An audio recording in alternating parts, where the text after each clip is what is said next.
Uh-huh. Yeah? You think I should read chapter 9 already? Well, Judy, it's going on schedule. I just got done reading chapter 8. Yeah, I told them it would be like right after. Judy, we are on track. We are. Judy! Look, I hear you. I do.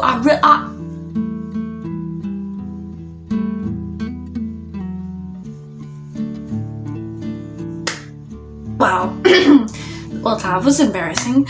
I did not know that y'all was watching, that it was recording. Well,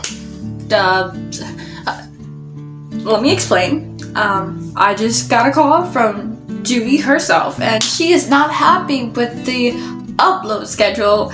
She believes that the book should have already been finished by now.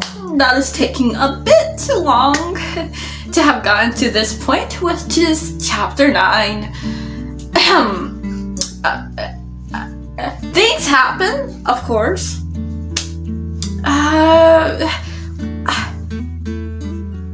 You sometimes can't help them, but maybe I should stop trying to cover myself and just start reading before I get another phone call.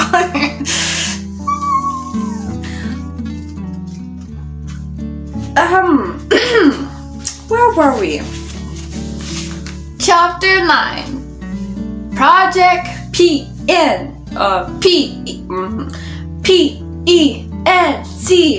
Pencil. Pencil. It spells pencil. I know how to spell pencil without looking at it. I have it. So, without further ado, let's get into it. Chapter 9. The next morning, and the next one after that, Judy woke up feeling like a sloth moth. She could hardly make herself get out of bed.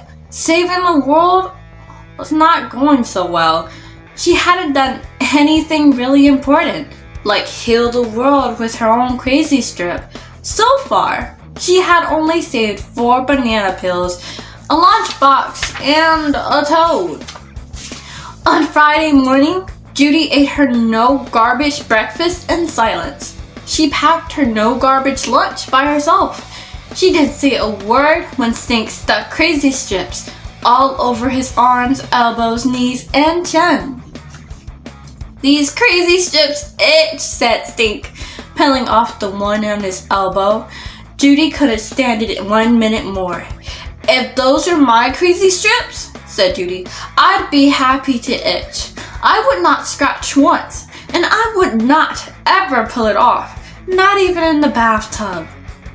In school, Judy did not raise her hand once. She did not pass a note to Frank. She did nothing but chew her grouchy pencil all through spelling. She, Judy Moody, was in a pencil snapping mood.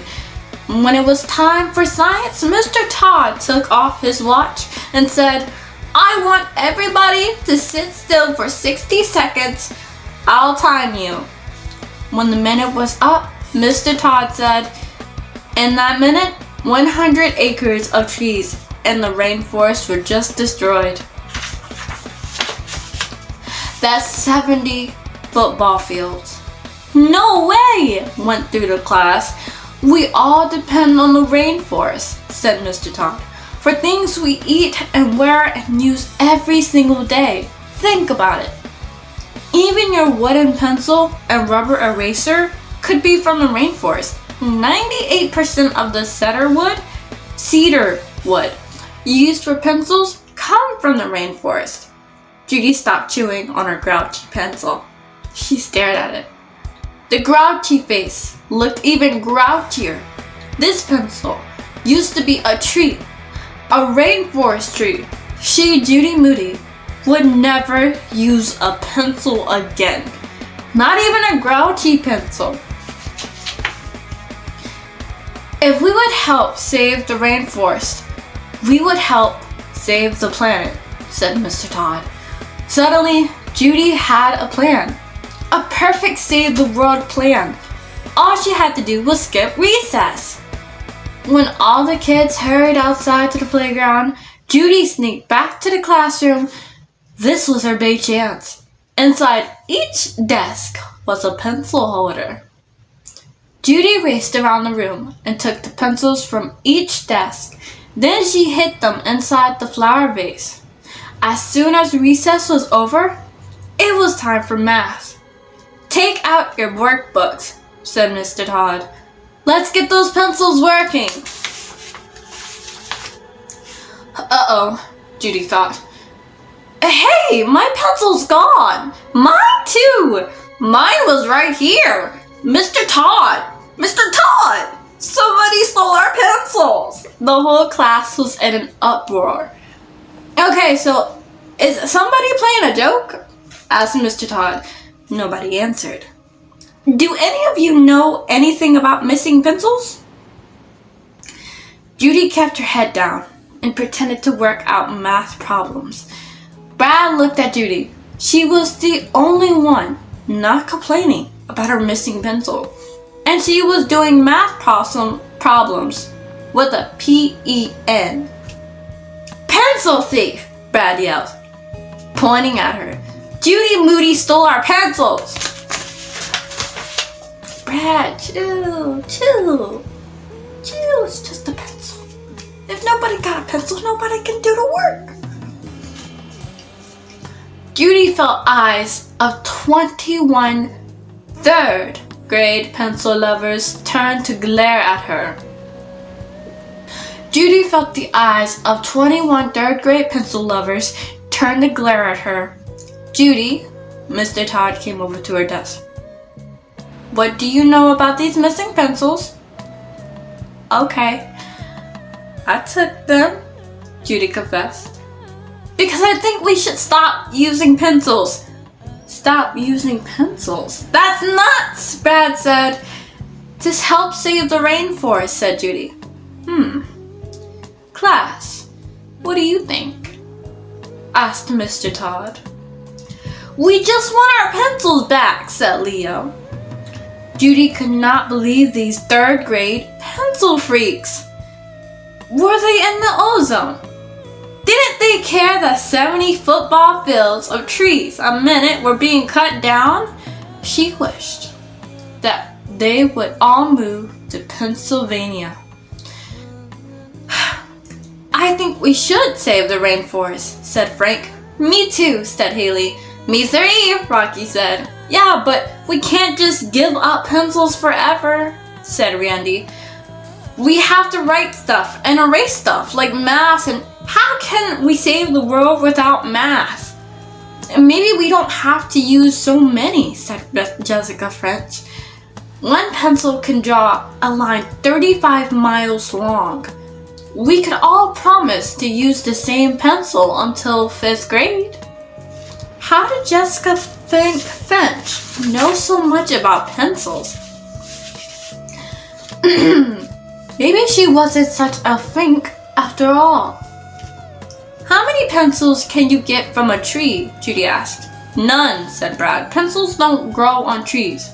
Hardy har har, said Judy. I mean it. You can get a lot of pencils from one tree. For real. One tree can make 172,000 pencils, said Jessica Finch. I read it in my Ranger Rick magazine. Wow, one tree can make all the pencils in our school? All the pencils in Virginia. We could plant a tree in the rainforest then, said Judy. You know, for the Virginian Dare School? To make up for all the pencils we use. Kids all over the world raise money to protect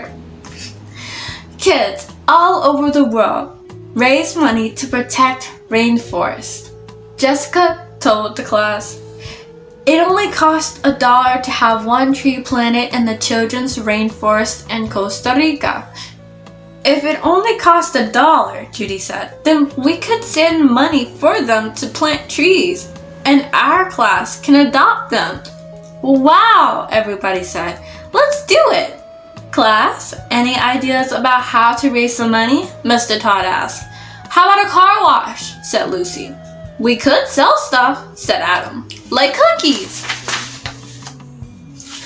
My sister put on a play in 5th grade and made money to help save the whales, said Jessica. She even won a giraffe award for it. A giraffe award? For somebody who sticks their neck out for a good cause? Judy could hardly wait till 5th grade. Maybe we could put on a magic show? Said Rocky. Or we could collect a bunch of stuff to recycle, said Frank, and get money for it. The recycle center gives 5 cents each for pop bottles and milk jugs. Rare, said Judy. Double cool, said Rocky. A bottle drive sounds like a fine idea, said Mr. Todd. We could raise money while recycling at the same time. What do you say, class? Do you think we could collect enough bottles? Yeah, everybody yelled. It was settled.